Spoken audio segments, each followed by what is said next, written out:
Chair recognizes the senator from the 53rd.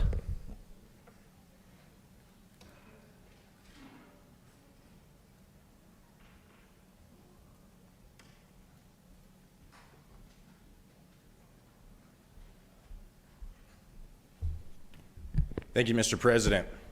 It's an honor to stand in this well for the first time and introduce myself. Coming from the Northwest.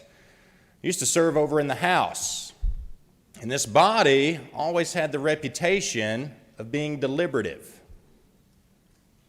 But I show up on day one, and I don't hear any deliberation from my friends over in the Democratic Party. You see, I voted no, second most of all the House members, 180 of them. And I never voted against not having any rules in a chamber. So then I thought, well, maybe they object to different sections of the resolution. So I thought, well, maybe it's the first section, recognizing the lieutenant governor as a member of the legislature. Well, doesn't he chair the Committee on Assignments? Doesn't he call legislation to this well?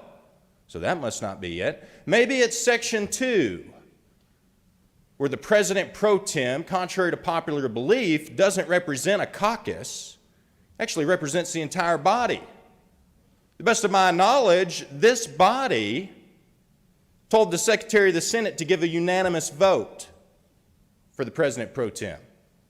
So why would we want to ride his horse into a campaign? Then there's section 3 about some seats. Are the Democrats objecting to some seat assignments? Surely not. Then there's section 4, right? Section 4, eliminating special duty. You know, Democrats talk about being progressive. Well, under the current system of rules, special duty is the garbage can, is it not? That's the reputation the Senate has. If you've got a piece of legislation and the lieutenant governor doesn't like it, they can assign it to special duty, and good luck ever getting that to the floor. That's being eliminated. And a committee of children and families are being created. Now, the objections that we just heard from the Democrats, it made no sense to me. A committee is supposed to be a deliberative process, which brings me into section 5, the Rules Committee. Now, I come from the Northwest.